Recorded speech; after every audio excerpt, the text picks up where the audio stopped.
batoza kansane ti musique kaka il faut koyemba chéri matisanga kotisa fungola bimisa balola. Mais nous on a fait banzembo ezali ba congolais tout ci album oka balola vandela kotisa fungola bimisa. Tu vas voir que c'est même pas elle Eritanana qui est 13 ans. Donc c'est déplorable à la communauté congolaise. Si vous avez des problèmes à rendre avec son père, rendez-les à son père. Et non, au salaire na moi, na zana mineur, zana niveau. Il faut ta la degré mtema mabe à congolaise. Voilà, innocent. Abete négasi talobino mtabana mambo vie na ngo héritier watanabe. Il y a pas photo quoi. Voilà. Bonjour, bonsoir à toutes les fans et nos abonnés à Matabisi, à Capache Télévision. On a vraiment essayé de présenter une émission à la Bissou à Lélo. Joyeux anniversaire à Madame Cynthia Capache. Lélo, vraiment un jour en Motaman. Tous au PC, on est belé. Donc, qu'elle soit bénie brutalement. Lélo, on a agent marketeur et à Watanabe. Bonjour Français. Ouais, bonjour Myriam Kolo. Boni. Ouais, ça va par la grâce de Dieu. Malgré la conjoncture, le confinement, ça nous prend déjà plus de 1 mois. Tout est off, donc, mais par la grâce de Dieu, on vit quoi. Confinement, ouais, au confinement, tu vas confiné. Hein. À Kinshasa, tout est normal. Les gens circulent, donc, sauf quand on a Gombende, ils sont confinés. Donc, mais biso to baluka parce que tu dois battre 10 jours, il faut baluka, il faut kota, il faut les caber mission parce que le public va oser la biso, bah tu n'as pas tout ba confiné, bah au la mingi Afrique, bah tu n'es pas ornela boloko depuis la Belgique, au la biso, bah Juma Gauss Kebe, Juma Gauss depuis le Cap, bah au la biso, bah oser la bah news ya la team ou à orchestre na bango quoi, voilà. Boni évolution, il y a album Nabino Retirada. Est-ce qu'ils ont vraiment bien? Donc avant tout, à tout seigneur, tout honneur, un bon séjour à mon patron héritier Watanabe Motona Tembe, la Pulga, le Magma, la Cosa Nostra, mais c'est les chanteurs.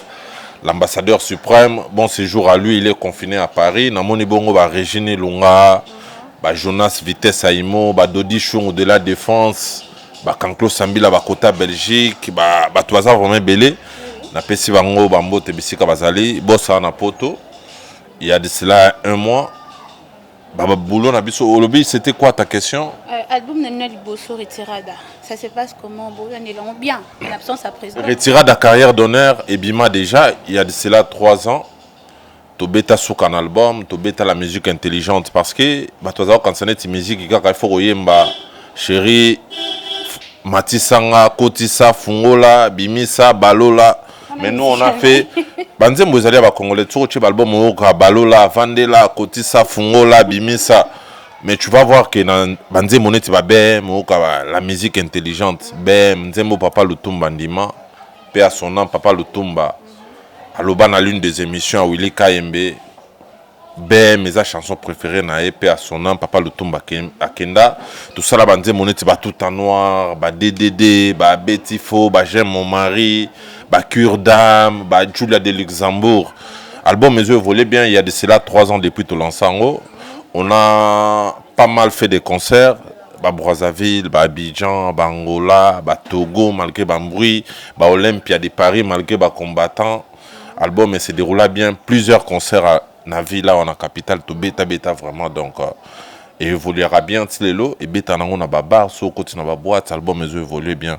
En attendant, Miange Midemo, tout simplement moi, qui est notre deuxième album, en 2020, quoi, voilà. Est-ce que Miange Midemo est cartonné pour le roi album Adiboso? Plus que Yango, parce que j'ai eu le temps, au Kabanze Moneto, to Embele Roi Manitou, Baimba na Bango Roi Manitou, mais Baembele Ndenge la Pulga Embelete.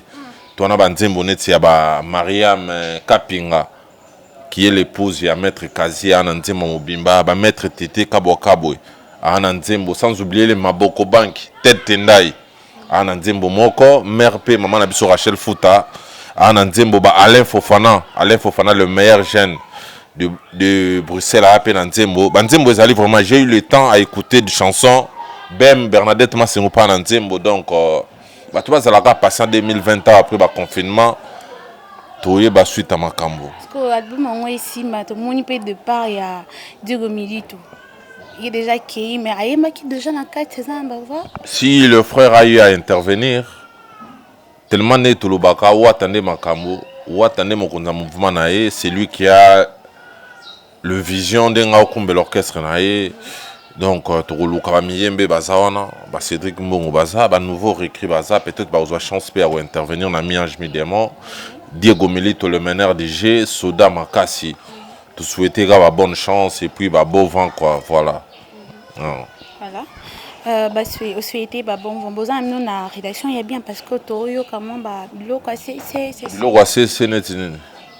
Comment Sarah dit moi ça longo ici et puis dans un groupe. On a plein au courant hein. Joël Bakonga Jobak Aebi donc Devos Bakonga que je salue. Aebi ngana ki parmi mambo batute mambo ba CCC wana na habité là c'est toi qui me l'apprends donc moi je sais rien quoi voilà. Programme na mino ya Turquie ndé na moment où il y a confinement bokité boza ko maintenir ka programme wana ya voyage à Turquie ce qui makambo esili. Donc ma voyage à Turquie na ebisio degré bazelaki biso kuna batuneti ba junior sito ba Anna Paola la grande Anna Paola ba Laurette Bafike ba Rodrigue Makwela, on était très attendus. Normalement, on devait faire des concerts le 22 et le 29 mars. Quelques jours avant, mon voyage des chefs de l'État, son Excellence Fachi Alika qui a annoncé non le vendredi, au Kangaba frontière, Ndiago Pesa, moi en bruit quoi, moi en bruit. Talara tous un boulto que Istanbul, parce que Istanbul les a poto et le bal on vient jour à poto à Russie. Poto à Turquie, poto à Paris, poto aux États-Unis, quoi. Voilà donc, rien à dire. Mais ma répétition est ça. Ma répétition, on a tout stoppé. Normalement, on a fait un mois sans répétition. Je crois on a pensé à faire quelque chose. Bah oui, bah on aura quelques jours. Je crois que tu répété moi rep moi en coulisses. Bah mais c'est bah répéter parce que ça fait kala tu répéter quoi. Donc je crois bah oui bah programme.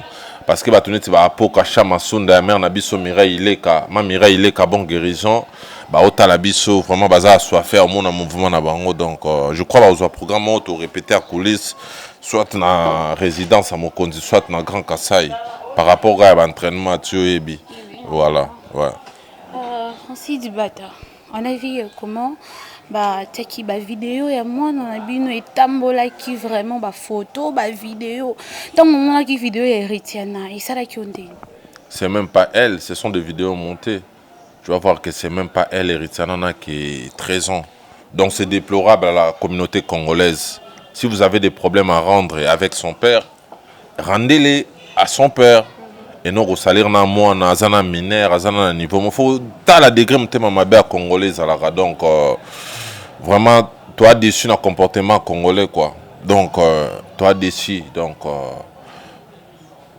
voilà message nous ko passer na bato nyonso balingara ce bani basala goga mabe ba komo toucher tina famille message nous ko passer na bango yande na biso vient na biso waze kwa lobango congolais na mtema mabe asika yana na chasser ngamona monango tant artiste ça na parquet ngamona monango parce que j'ai passé nuit 3 jours na parquet à Gombe on comprendre au centre no boss za roula na kati ya cellule mais biso to la libanda na car parce que le Cambodgo ya na butu total à degré congolais mutema mabe voire même ba confrère na bino na ba concert na bino ba ochango na ba statut na ba WhatsApp na otala na ngaka na otala donc la vie c'est un combat donc voilà.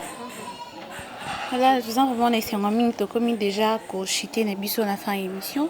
On a vu Innocent Baloumé qui a dit Andimi quoi, bigo gandi mutabanda maramba ba vie réaction na bino comme on a Innocent Baloumé qu'on dit magoga na masola ba vie.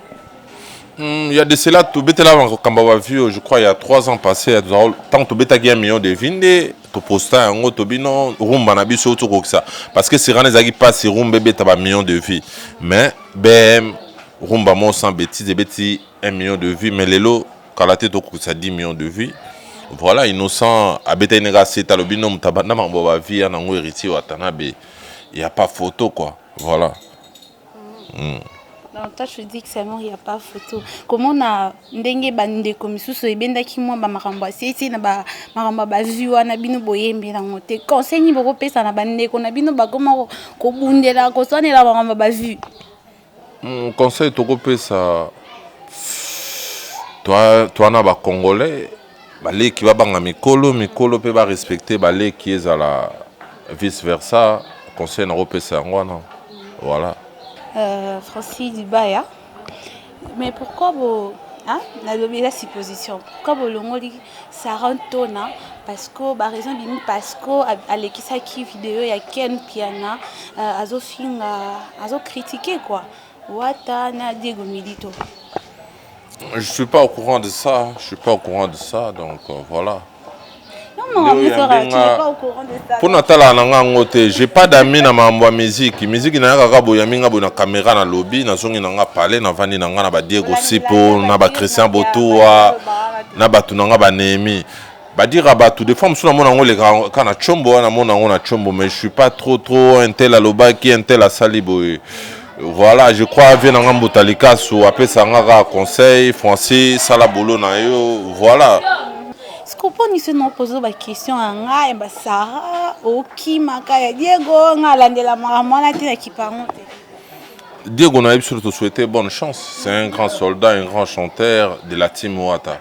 Quand il est parti, il te souhaitait bonne chance. Est-ce que bolongo là qui sera pour na ibiso qui za pour na lekisa qui vidéo ya Ken Piana azo ki tsagoga na Diego Milito bio non ça j'ai pas vu. Je suis pas au courant, ça fait un bail Sarato là, je la salue place à ça donc natikalo monete mikolo, je suis pas au courant de ça, on toujours apprendre nga maramwana. Voilà. Voilà, Francis Dubaï. Message n'a pas fait de sur la Goga, basé la mi-11, mi-démon. Si. Donc, Fiston il gagne l'espoir de la jeunesse du Congo. Président Kadima de Dubaï, Dan Kadima, Kadimex, pour tout la belle Prunelle, Ser Nabiso, si de le guide Mamoit. À Otalabiso depuis loin d'abord, il a non album na bango mi-ange mi-démon. Tout simplement, moi et Zoya. Nanu ezalati album nanu bimite mais batwaro moi mananzela Rachel futa amono boya salite netika batwazo imba banzembo nanu ezalate mwene nanga na yo batwa oyimba mama manitu boma nanu ezalata album nanu bimite mais batwaro moi imba déjà ba extrait ya banzembo donc coup de chapeau à l'artiste et après confinement. Je crois que le public n'a pas de programme, de répétition, de concert. Et puis, à Istanbul, il vient de se mangaya Anna Paula la Grande, Lorette Bafike, Chogo, Tatouya, Istanbul. Donc, Touya, Istanbul, contre pour la rater après confinement. Tous ont l'activité. Que nos condoléances, nous perdre surtout la communauté congolaise, dans les États-Unis, dans Londres, dans France, dans Belgique. Tout à coup perdre Lolo, maman Loris, la congolaise, qui est l'une des nôtres parmi bateaux, soutenant Retirada, soutenant Olympia Nabiso, paix à son âme, Loris, la congolaise, Roger Kalalaouetou, paix à son âme, donc vraiment, tu perds bateau belé. Roger Kalalaouetou, et ça l'a pas si. Nzamba a fortifié, maman Hild a fortifié, Ngwabi Tenda et Destimanga, proche naé quoi. Donc, Yabiso, ils ont un album Mesure 2020. Vous allez scotcher, mais abonnez-vous sur la chaîne YouTube de l'artiste Héritier Watanabe. Abonnez-vous sur sa page officielle Héritier Watanabe, sur son Instagram Héritier Watanabe 29 à la fin quoi. Voilà quoi. Merci beaucoup à toi Francis Dibaya. Salutations. Donc salutations, un grand merci à Ornella Boloko Mpangi à Palais. Yoyebi Nikonka il est formateur des boss depuis Luanda Namoni Bijou Selemani na Mosika Julie Chibala Jaurès Chibala je salue papa Bruno Chibala le premier ministre honoraire donc c'est la famille donc Pichou Bianchou Alain Fofana le meilleur jeune Serge Lodia depuis Luanda Nabo Sanité Babi a sauvé corps ONG à Mireille Moukeba. Donc, projet Zali a sauvé corps, au monde a vraiment un projet ça. Dadi Bazonga depuis Turquie, Juma Gauss Kebe, Juma Ambrosio, Betch Kabou, y en a PC Bambote, Francis Mavim, puis Gucci, Gloria Gucci, DJ Ken depuis Paris, na PC Bambote. Un grand merci à Bertin Tsangou, Aki Prince de Verviers, Prunel Josiane à Brazzaville, président Papson à Brazzaville et puis Kelly Munganga. Kelly Munganga, je te salue, Sœur Nanga, Magin Kole, Glorian Kole, Nenen Kole, Litin Kole, mes sœurs, je vous salue. Ben Willy, le Gabonais le plus dangereux.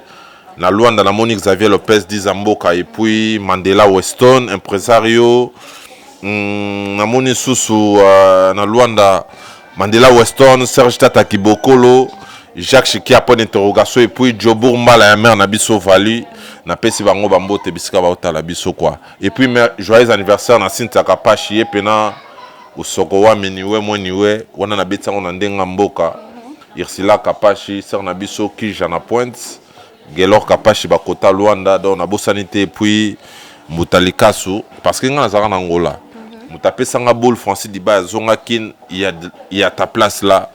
C'est Mutalikasu donc tozonga kin et puis to continuer sur ma solo ndenge zala kaka batutu batali biso ba fiche wanga badi dombala papa Zozo ba Hervé Monza garçon de l'X Joe Modango qui casse-paye Telinko y prêtre ba côté à Londres et puis Elvis Elvador na bo sanité donc et puis merci na Airbag TV na Matabisi Airbag T Kapashi TV na Matabisi TV donc y a parlé quoi voilà on to kabila bango déjà.